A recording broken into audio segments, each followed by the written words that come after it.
Students welcome back. आज हम लोग बात करेंगे scopes and importance of international business के बारे में। ये नेट का यूनिट 1 का टॉपिक है, तो बहुत ध्यान से सुनिएगा। इसके बारे में डिटेल स्टडी करेंगे हम लोग आज। It signifies of the international business is better than ever as the companies around the world become enhanced connected। तो इंटरनेशनल बिजनेस हम इसलिए करते हैं क्योंकि उससे फ़ायदा क्या होता है, जो हमारी कंपनीज होती हैं वो इंटरनेशनली कनेक्ट हो जाती हैं। It is always played a major role in the country's growth and economy.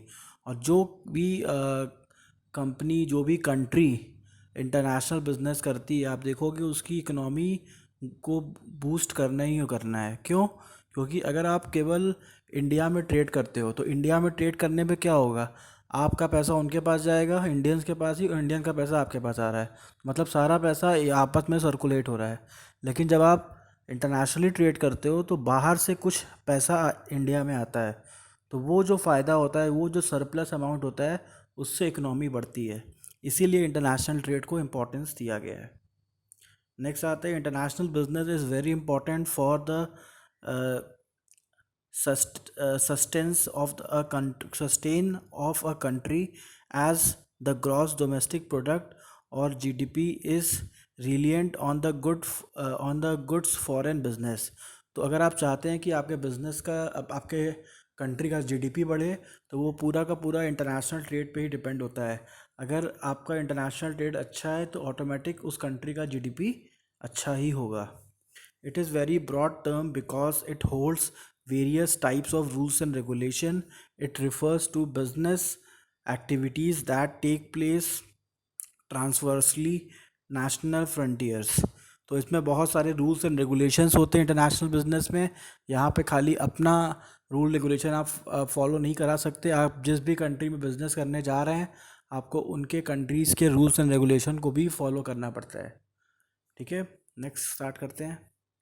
The scope of international business. क्या स्कोप है इंटरनेशनल बिजनेस का?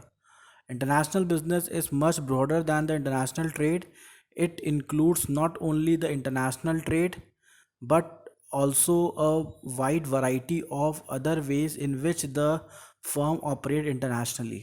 International management professionals are familiar with the language, culture, economic and political environment and the business practices of the countries in which multinational firms actively trade and invest।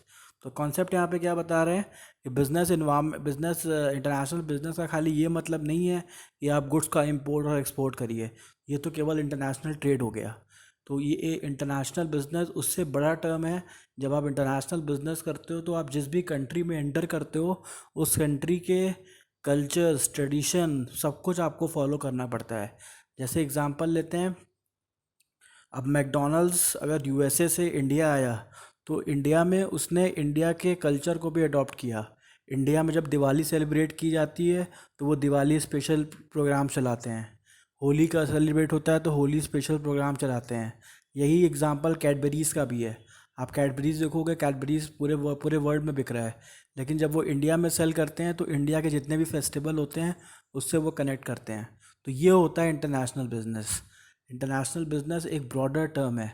International trade उसका एक छोटा सा part है जहाँ पे हम goods का export import करते हैं। जब हम इस इंटरनेशनल ट्रेड बिजनेस के बारे में बात करते हैं तो यहाँ पे हम लोग सारा कुछ कल्चर्स में हमको इन्वॉल्व होना पड़ता है। पूरा उस कंट्री का होके हम उसमें बिजनेस करते हैं। नेक्स्ट आते हैं, major forms of business operation that constitute the international business और फॉलोज। अब क्या क्या चीज़ें बिजनेस इंटरनेशनल बिजनेस में आते हैं उसको पढ़ते हैं। Merchandise export and import. Merchandise means goods that are tangible, that is, those that can be seen and touched, which, when viewed from this perspective, it is clear that while merchandise export means sending tangible goods abroad, merchandise import means bringing tangible goods from the foreign country to the one's own country। तो merchandise export क्या होता है? Merchandise का मतलब होता है goods जो tangible nature के होते हैं, जिसको हम टच कर सकते हैं, फील कर सकते हैं, तो मर्चेंटाइज एक्सपोर्ट और मर्चेंटाइज इंपोर्ट का मतलब क्या हुआ? एक्सपोर्ट का मतलब जो गुड्स एंड सर्विस, जो गुड्स को हमने दूसरे कंट्री में एक्सपोर्ट कर दिया, भेज दिया, तो उसको हम लोग बोलेंगे मर्चेंटाइज एक्सपोर्ट। और अगर हमने किसी कंट्री से गुड्स को अपने कंट्री में ले आए तो उसको बोलेंगे मर्चेंटाइज इंपोर्ट। ठीक है, अब आते हैं नेक्स्ट टॉपिक पे, service exports and import. Service export and import involves the trade in the tangible intangible. It is because of the intangible aspects of the service that the trade in the services is known as invisible trade. तो जो service export import करते हैं, तो पहला point आप टिक लगा लीजिए, इसको हम लोग इनविजिबल ट्रेड भी कहते हैं। क्यों? क्योंकि सर्विस को हम लोग टच नहीं कर सकते। ठीक है, तो कॉन्सेप्ट यहाँ पे ये है कि सर्विसेज कैसे एक्सपोर्ट होती हैं। तो आपको एग्जांपल बताते हैं, इंडिया का सबसे जो मेजर पार्ट है सर्विस एक्सपोर्ट करने का, वो है सॉफ्टवेयर और बीपीओ। ठीक है, तो अब किसी भी कंट्री में, जैसे अब एप्पल है, एप्पल को यूएस में अगर कॉल सेंटर चाहिए तो वहाँ पे उनको ह्यूमन रिसोर्स बहुत महंगे मिलेंगे, तो वो क्या करते हैं, इंडिया में अपने कॉल सेंटर सेटअप करते हैं। जब किसी को यूएस में कोई प्रॉब्लम होती है, वो जब कॉल कनेक्ट करता है यूएस के कॉल टोल फ्री नंबर पे, तो ऑटोमेटिक वो कनेक्ट हो जाता है इंडियन नंबर पे। ठीक है, तो ये होता है बिजनेस प्रोसेस आउटसोर्सिंग। तो ये सब है जब हम सर्विसेज एक्सपोर्ट करते हैं। तो इंडिया सर्विसेज एक्सपोर्ट करने में बहुत अच्छा है, और प्लस सॉफ्टवेयर सर्विसेज भी इंडिया के बहुत अच्छे हैं जो कि हम लोग एक्सपोर्ट करते हैं दूसरी कंट्रीज़ में। नेक्स्ट आते हैं licensing and franchising. permitting another party in a foreign country to produce and sell goods under any trademarks, patents, or copyrights in lieu of some fees in another way of entering into the international business. It is under the licensing system that Pepsi and Coca-Cola are produced and sold all over the world by the local bottlers in the foreign countries. तो licensing और franchise में क्या होता है, हम अपने product का licence और फ्रेंचाइजी शेयर करते हैं किसी दूसरे पर्सन से, दूसरे कंट्री के पर्सन से, और उसको अपना सारा टेक्निक बताते हैं, कैसे प्रोडक्शन होता है, कैसे इसको कैसे इसमें क्या क्या चीज़ें लगती हैं प्रोड्यूस करने के लिए, सारा कुछ सेटअप हम करवाते हैं, प्लस प्रोडक्शन वो करता है, उसके बदले में हमको फीस मिलता है। ठीक है, तो इसका एग्जांपल सबसे अच्छा पेप्सी और कोका कोला का है। पेप्सी कोका कोला सारी कंट्रीज़ में सेल होता है, तो वो लोग इसी फॉर्मेट पे सेल करते हैं। वो कंट्रीज़ में जाते हैं और वहाँ पे सेटअप करवाते हैं लोगों का बिज़नेस को, और उनको अपना सारा तरीका बताते हैं कैसे काम होता है। फिर वो जो लोकल बॉटलर्स होते हैं वो बॉटलिंग करके बेचते हैं, इनका जो भी लोगो होता है लोगो लगाते हैं, प्लस इसमें इनका जो भी फीस होता है वो इनको पहुंचाते हैं। तो ये भी हो गया लाइसेंसिंग एंड फ्रेंचाइजिंग। इससे भी हम लोग इंटरनेशनल बिजनेस कर सकते हैं, ये भी एक तरीके का इंटरनेशनल बिजनेस ही होता है। नेक्स्ट आते हैं foreign investment. Foreign investment is another important form of international business. Foreign investment involves investment of fund abroad in exchange for financial return. Foreign investment can be of two type, direct and portfolio investment. तो अब foreign investment का मतलब क्या हुआ, आपने किसी company में पैसा इन्वेस्ट कर दिया किसी कंपनी में, तो उसको हम लोग फॉरेन इन्वेस्टमेंट करेंगे।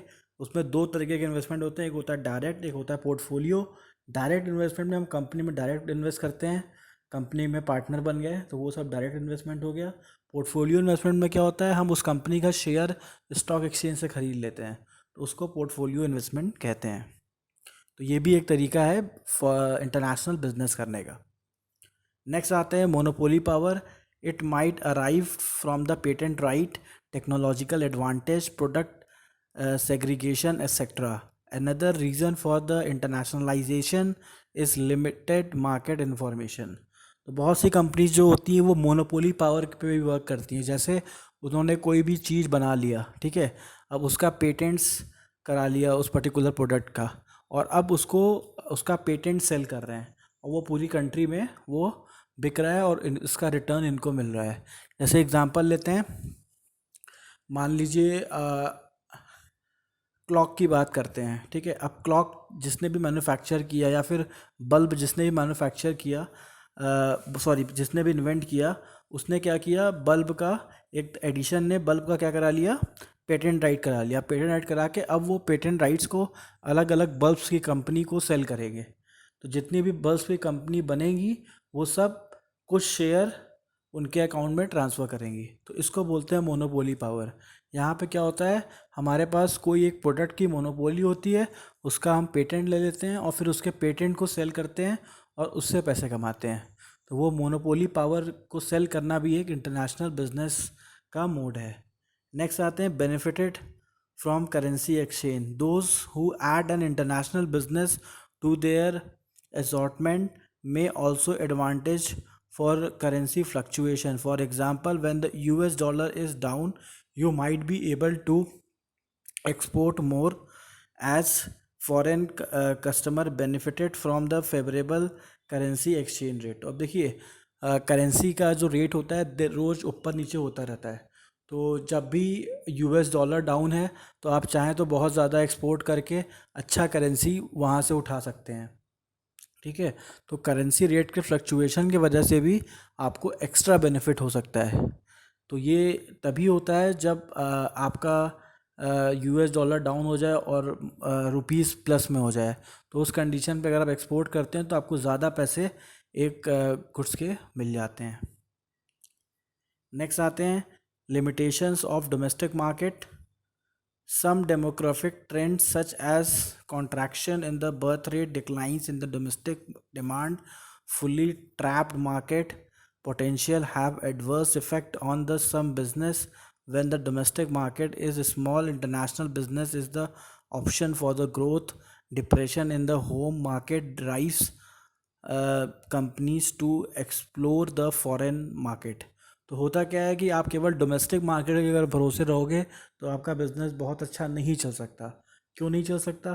क्योंकि कभी कभी क्या होता है, मार्केट पूरा आप कवर कर चुके होते हो, अब मार्केट में कोई अपॉर्चुनिटी नहीं बची होती है, या फिर आपका जो भी कस्टमर बेस है वो पूरा ख़त्म हो चुका होता है और आपके प्रोडक्ट से लोग एकदम ठग चुके होते हैं, प्लस मार्केट डिप्रेशन में होता है।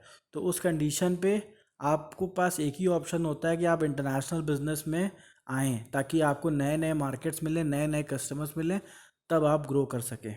इसलिए भी लोग इंटरनेशनल बिजनेस में आते हैं। नेक्स्ट है increase revenue. One of the top advantage of the international business is that you may be capable to enlarge your numbers of the probable client. Each country you add to your list can open up a new path to the business growth and increase revenue. तो अगर आप international business में आते हैं तो best चीज़ क्या होता है, आपकी कंपनी का रेवेन्यू बढ़ जाता है, आप ज़्यादा से ज़्यादा पैसा कमाने की अपॉर्चुनिटी हो जाती है। कैसे हो जाती है? क्योंकि आपके पास जैसे जैसे आप कंट्रीज़ आपके लिस्ट में बढ़ती है, वैसे वैसे आपके नए रास्ते खुलते जाते हैं उस पर्टिकुलर कंट्री के मार्केट में, और वहाँ पे आपको अच्छे क्लाइंट्स मिल सकते हैं जो कि आपको अच्छा फ़ायदा दे सकते हैं। इसीलिए लोग इंटरनेशनल बिजनेस करना पसंद करते हैं। नेक्स्ट है ग्रोथ अपॉर्चुनिटी।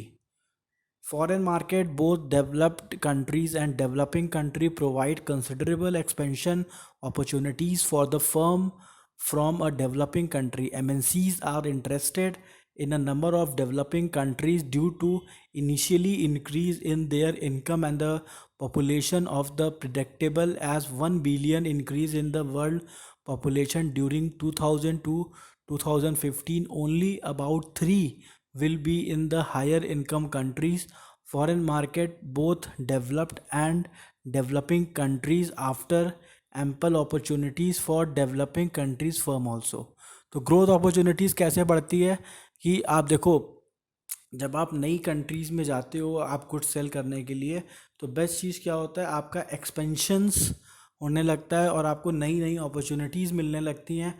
प्लस अगर आप डेवलपिंग कंट्रीज़ में जा रहे हैं तो डेवलपिंग कंट्रीज़ में ग्रोथ और ज़्यादा होता है, क्योंकि अभी तुरंत तुरंत वो लोग डेवलप किए होते हैं, तो वो अपने डेवलपिंग स्टेज में जब होते हैं तो उनके एक्सपेंसेस बहुत ज़्यादा होते हैं।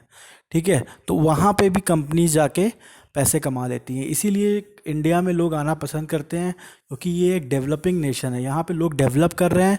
तो यहाँ पे कोई भी चीज़ का अगर आप प्रोडक्ट मार्केट में लाते हो तो एक बार लोग केवल चेक करने के लिए ख़रीद लेते हैं और उसमें ही कंपनी करोड़ों कमा लेती है। तो इसीलिए ग्रोथ अपॉर्चुनिटी बहुत होती है डेवलपिंग कंट्रीज़ में।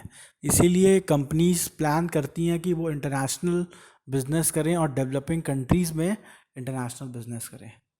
नेक्स्ट आते हैं expand and diversify. International business can enlarge and expand it's activities. This is because it earns very high profit. It is also get financial help for the government. तो expand and डाइवर्सिफिटी का मतलब यहाँ पे क्या हुआ कि अगर आप इंटरनेशनल बिजनेस में जाते हो तो आप हाई प्रॉफिट तो कमाते ही कमाते हो, लेकिन साथ में गवर्नमेंट का भी आपको बहुत हेल्प मिलता है, क्योंकि गवर्नमेंट भी कहीं ना कहीं चाहती है कि इंडिया का जीडीपी बढ़े।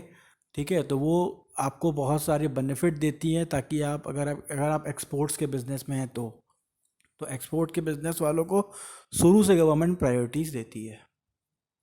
Opportunity to specialize. International market can open up the avenue of a new lines of services or product. It can also give you an opportunity to specialize in a different area to serve the market. देखिए, जब तक आपके पास specialisation नहीं है आप international market में establish नहीं हो पाएंगे। तो इंटरनेशनल मार्केट कहीं ना कहीं आपको एक अपॉर्चुनिटी देता है स्पेशलाइज होने का। जब तक आपका प्रोडक्ट एकदम बेस्ट नहीं रहेगा आप दूसरे कंट्रीज़ में नहीं सेल कर पाएंगे। तो अगर आप इंटरनेशनल बिजनेस में जा रहे हैं तो सिंपल सी बात है, आप अपने प्रोडक्ट पे वर्क करेंगे और आप उसमें स्पेशलाइज होंगे। तो ये भी एक फ़ायदा होता है इंटरनेशनल बिजनेस में जाने के लिए। अब आते हैं इम्पोर्टेंस ऑफ इंटरनेशनल बिजनेस। क्या इम्पोर्टेंस है इंटरनेशनल बिजनेस का?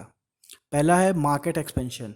Everyone want to expand their market share and to sell more and more products. The importance of international business lies in the fact that you get a new market to enter and to expand in. No matter what was your position in the old market, the new market is a new playing field for an company. तो इसमें क्या होता है कि अगर आप international business में जाते हो तो उसका इम्पोर्टेंस क्या है कि आप वहाँ पे ग्रो करने की अपॉर्चुनिटी पहले से ज़्यादा होती है। पहले आपने मार्केट में क्या गलतियाँ की, क्या आपने क्या किया, उससे कोई मतलब नहीं होता। आप अपने आप को सुधार के एक नए कदम के साथ उस मार्केट में घुस सकते हैं और वहाँ पे ग्रो कर सकते हैं। तो एक्सपेंशन की अपॉर्चुनिटी नए मार्केट में ज़्यादा होती है। मान लीजिए पिछले मार्केट में आपने कोई गलतियाँ की थी जिसकी वजह से आपका प्रोडक्ट फेल हो गया था, तो आप नए मार्केट में उस गलती को सुधार के जा सकते हैं और वहाँ पे अपने प्रोडक्ट को हिट कर सकते हैं। तो इंटरनेशनल मार्केट आपको बहुत बड़ा फील्ड देता है बिजनेस करने के लिए। नेक्स्ट आते हैं non availability of the product in the new market. A major advantage the company can have in that the product is produced is not available in the international market which the company is targeting. The firm therefore has a production advantage which it can use to maximum benefit. As a result, it is one of the benefit of the international business that the firm can establish a monopoly or a duopoly in the target market, thereby generating a lot of revenue. तो दूसरा option क्या होता है कि मान लीजिए आपके पास कोई ऐसा प्रोडक्ट है जो उस पर्टिकुलर मार्केट में कोई नहीं सेल कर रहा है, तो इसका भी आप एक मोनोपोली का फ़ायदा उठा सकते हैं, एक अच्छा पैसा कमा सकते हैं। तो नए मार्केट में जाने का ये भी फ़ायदा होता है कि ऐसे प्रोडक्ट्स जो उस पर्टिकुलर मार्केट में नहीं है, आप वैसे प्रोडक्ट ले आके वहाँ पे हाई मार्जिन पे बेच सकते हैं और एक अच्छा प्रॉफिट कमा सकते हैं। अब आते हैं cost advantage. Many times there is a cost advantage of exporting products in the different countries. This is a cost advantage is the apparent in the way the China is operating in today's business environment. The benefit of the international business are used to the Chinese company because their cost of production is very low. One of the major contribution cost of production is very low. One of the major contribution is their low labor costs, due to which Chinese equipment are able to match any rates in the international market. तो सबसे बड़ी बात है cost advantage. अगर आपके पास costing आपकी goods की अच्छी है तो आप मार्केट में एक अच्छा प्लेटफॉर्म पा सकते हैं वर्क करने के लिए। जैसा कि हम लोग देखते हैं चाइना का जो कॉस्ट ऑफ प्रोडक्शन है वो बहुत कम है, तो वो इंटरनेशनल मार्केट में बहुत अच्छे से सर्वाइव कर लेता है। क्यों? क्योंकि किसी भी इंटरनेशनल प्राइस से वो compete कर सकता है। उनका लेबर कॉस्ट कम होने के वजह से वो उनका जो भी कंपनीज़ वहाँ जाती हैं अपना गुड्स प्रोडक्शन करवाती हैं, उनको बहुत ही कम प्राइस में अच्छे प्रोडक्ट्स मिल जाते हैं। इसलिए चाइना कॉस्ट एडवांटेज की वजह से बहुत अच्छा इंटरनेशनल बिजनेस कर लेता है। नेक्स्ट आते हैं product differentiation. If your product are differentiated and the differentiation is possible only in one own country, then a company should definitely expand to the international market. Furthermore, if the company is capable of the product designing and implementation as well as establishing new product and services, then this company has a various benefit of the international business already available.